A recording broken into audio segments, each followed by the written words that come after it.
Hello everyone, my name is Nicholas Brady.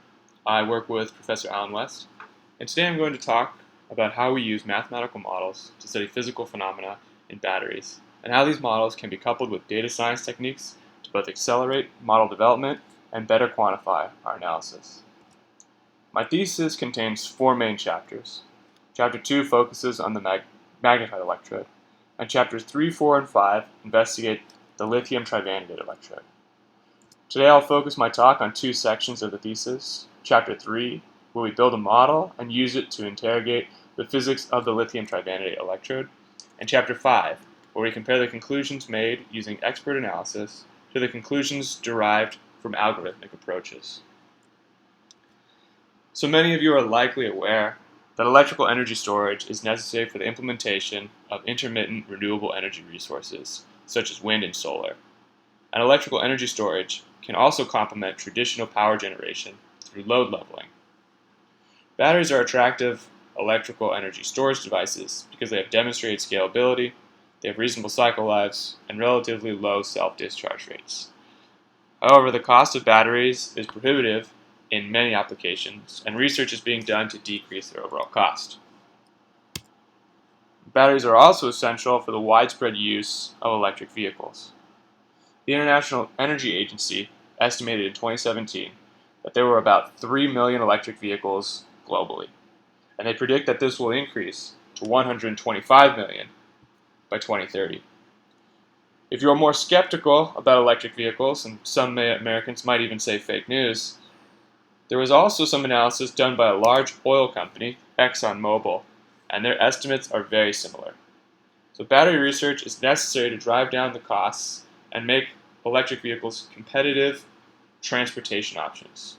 And research on lithium-ion batteries is particularly important because this technology dominates the electric vehicle market. So if you're not working on batteries yet, it's not too late. So how does a battery work? A battery consists of 2 electrodes, an anode and a cathode, and an electrically insulating but ionically conductive electrolyte. And commonly, a physical separator is placed between the electrodes. During discharge, electrons flow through a wire from the anode toward the cathode, while in the electrolyte, cations flow from the anode toward the cathode, and anions flow from the cathode toward the anode.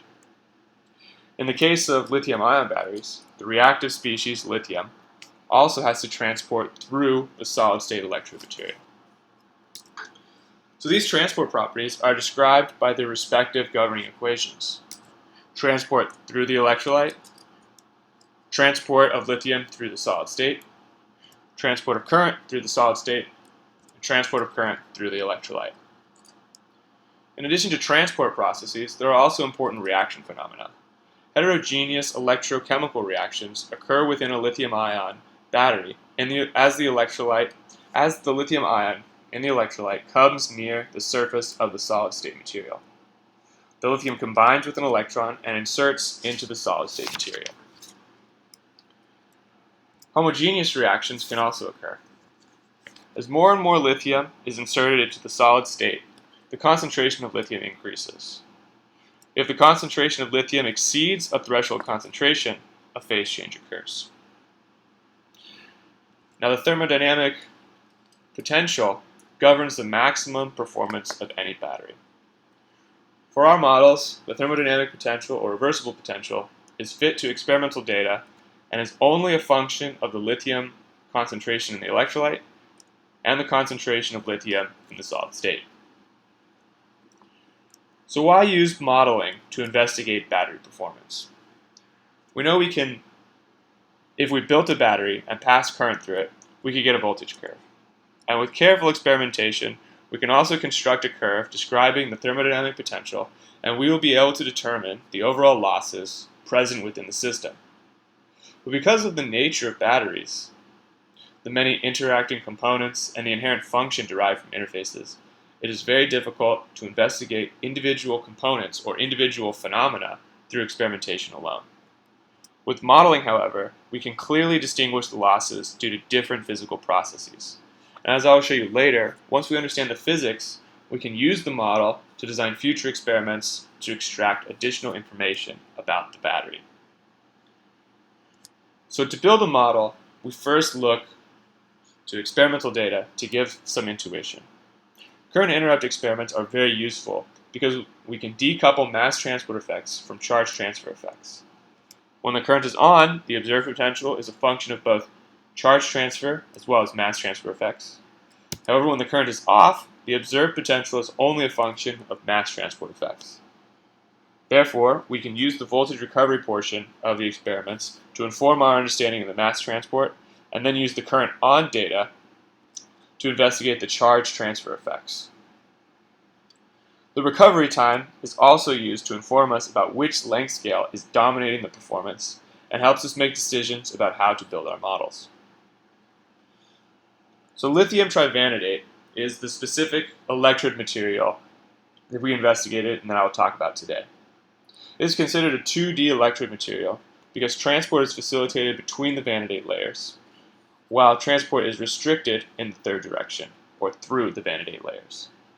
This material is known to undergo a phase change, so it is necessary to address phase change in addition to transport effects and charge transfer effects. So looking at the electrochemical measurements and some characterization data, we were able to determine that the crystal scale was dominating the performance. From the SEM characterization images, we were also able to approximate the crystal dimensions. And because mass transport is restricted in the 100 direction, transport in that direction can be neglected. And due to the aspect ratio of the crystal, this problem can reasonably be reduced to a one-dimensional problem. To model this system, we needed to get the physics correct. So we have two mass balances, one around the alpha phase and one around the beta phase. Phase change is assumed to be the transfer of lithium mass from one phase to the other, and this was modeled using Avrami's formulation of nucleation and growth with a chemical concentration driving force. The description of the charge transfer kinetics is given by the Butler-Volmer equation, and the thermodynamic potential was fit to experimental measurements. For this system, none of the pertinent physical parameters were known with precision, so they were fit to the experimental data. So using current interrupt experiments conducted at 4 different current rates, we were able to use different subsets of the data to estimate the physical parameters. And the resulting simulations produce excellent agreement with the measurements taken during discharge and voltage recovery. So what you're seeing here are electrochemical measurements from current rates that span an order of magnitude, and the inflection points you see are where the current is turned off and the voltage is allowed to relax. However, something interesting happened when we compared the results of our simulations to experimental data during delithiations. The simulations significantly overestimate the overpotential during delithiation. However, decreasing the charge transfer resistance did not improve agreement, and it was only by increasing the mass transfer during delithiation could accurate simulation of the experimentally observed performance be achieved. So it's reasonable for the models to suggest that the solid-state mass transfer is more facile during delithiation than during lithiation. But what physically would allow this to happen? So previously I told you that lithium diffusion in the 100 direction could be ignored because it was assumed to be much slower than diffusion in the other two directions.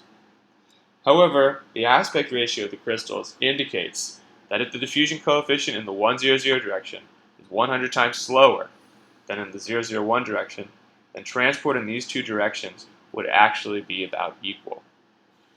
But atomistics calculations indicated that lithium insertion predominantly occurs across the 001 face because of highly favorable adsorption energetics compared to the other faces. However, during delithiation, an adsorption step is not necessary. And all of this is to state that lithium can come in through one face, but can exit through two faces. And this is the reason for the improved mass transfer during delithiation.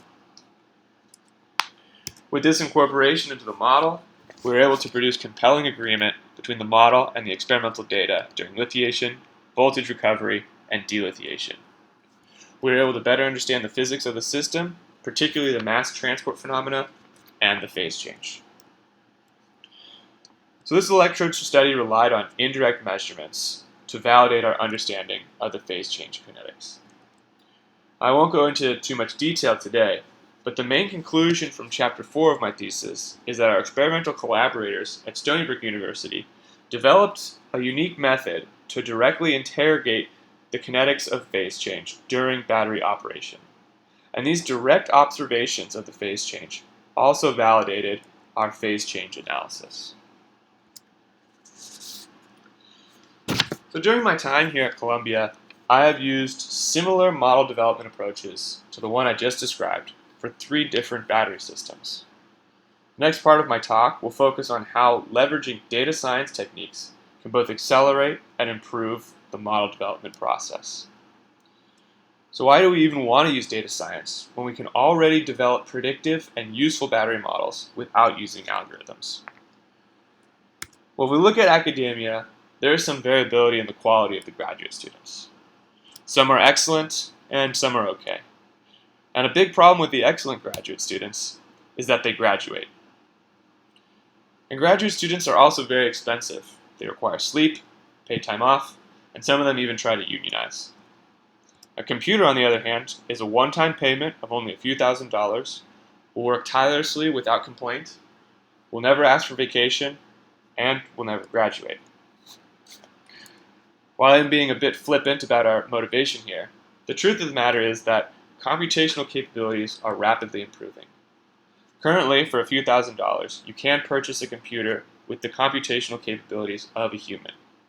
And in recent years, we have seen software perform more and more complex tasks, such as driving cars, detecting fraud, competing in strategic games, and even processing natural languages.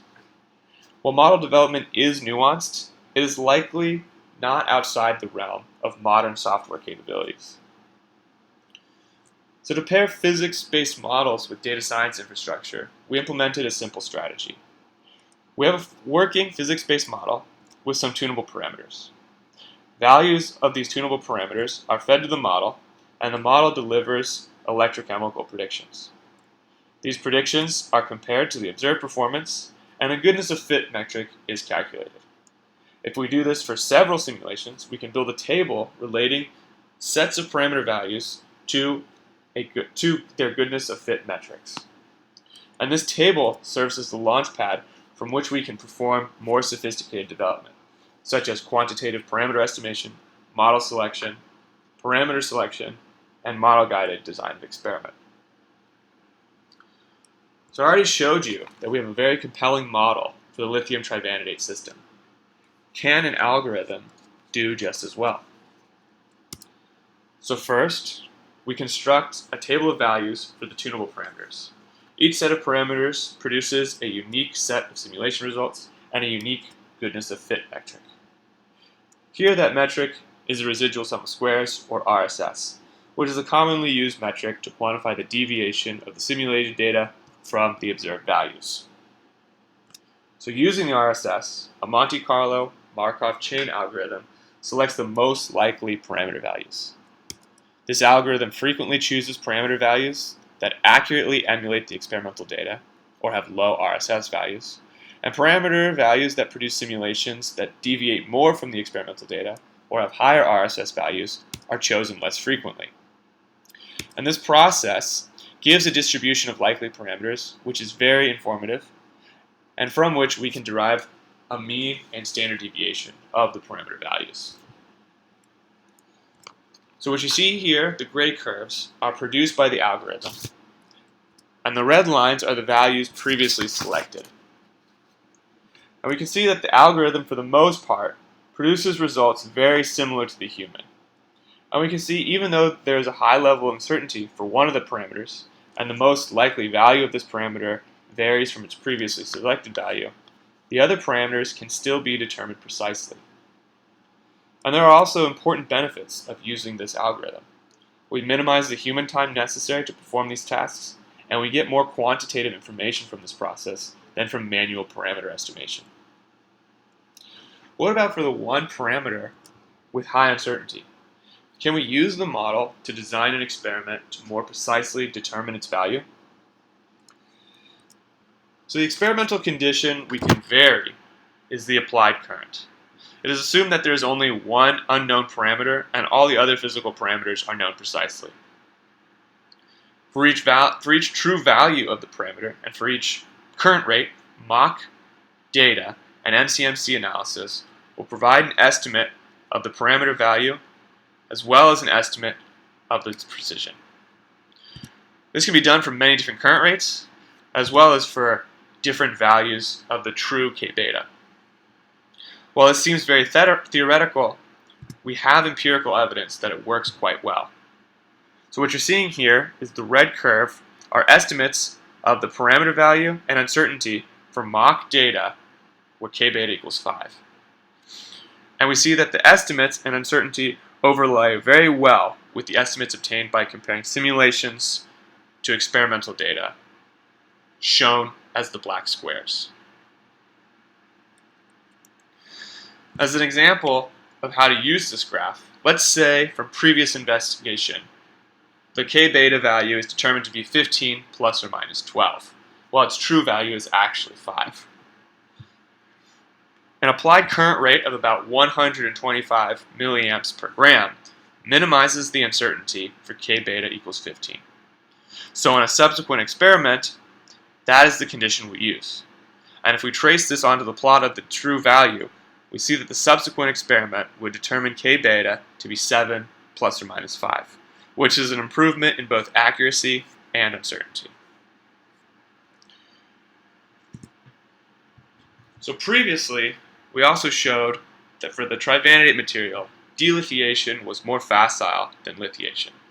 Can an algorithmic approach also reach this conclusion? So previously, up till now, we've been using the residual sum of squares as our goodness of fit metric. If we modify this metric slightly, we get what is called the lasso regression method. And this method effectively pushes parameter values towards 0 by penalizing any non-zero parameter values. None of our physical parameters are actually 0, but assuming we already know the lithiation parameters with excellent precision, the values of the delithiation parameters can be defined in terms of the lithiation parameters. The lasso method will effectively penalize changing any of the parameters from their lithiation values. If we use this lasso regression method, what do we get? So I'm aware that many of us are not familiar with how to read this plot, so I'll explain. So to improve the agreement with the lithiation measurements, we allowed 3 parameters to vary: the thermodynamic potential, the charge transfer coefficient, and the mass transfer coefficient. The x-axis goes from the simplest model, where we have large values of lambda and no parameters are allowed to change, to the most complex model, where we have small values of lambda and all the parameters are allowed to vary. This y-axis indicates how much the parameter values have changed, and this y-axis shows how much better the agreement gets with the experimental observations. And these vertical dashed lines indicate the regions where 0 parameters vary, 1 parameter varies, and 2 parameters vary. Now what should stand out is that the model that allows 1 parameter to vary performs much better than the model that allows 0 parameters to vary. But the model that allows 2 parameters to vary only performs marginally better than the 1 parameter model. And this provides strong quantitative evidence that mass transport is indeed more facile during delithiation, and that is likely the only phenomena that is changing between the 2 processes. In addition, the optimized value of the diffusion coefficient is 3 times greater than the lithiation diffusion coefficient, and previously it was determined to be 5 times greater. So again, these results are in good agreement. The final question we asked our algorithm was whether it could perform model selection. So many of us know that during the research process, it usually involves making hypotheses. And in modeling, different hypotheses lead to different models. So it is very important to be able to discriminate between models. While investigating electrodes made from magnetite, the electrochemical measurements led us toward 2 different hypotheses about which length scale was dominating the performance, either the crystal scale or an intermediate scale arising from the aggregation of these crystals. Because we could not rule out either scale, we built two unique models for each scale. Using current interrupt experiments, we divided the data into voltage recovery and current on data, and fit the transport coefficients for each model to each set of data separately. And so here are the results. What sticks out is that for the agglomerate scale model, both sets of data produce similar estimates of the transport coefficients. But for the crystal scale model, the estimates vary by an order of magnitude.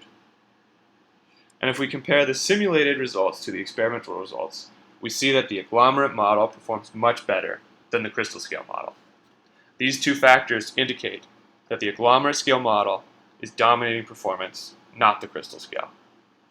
And this is the same conclusion reached in the literature. So I hope I've given you a flavor of how physical modeling and data science techniques can both be leveraged to advance battery research. Some future directions for this research are to use our data science framework to do application-specific design optimization.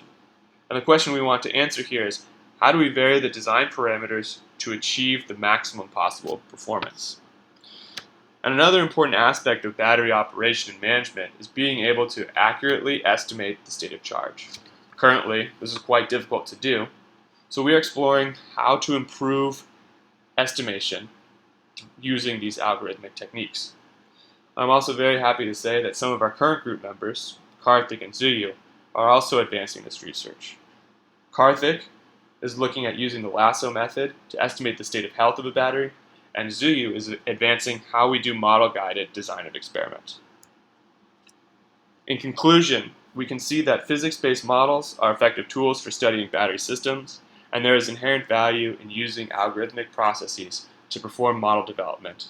And we can do this by using existing computational tools. Thank you.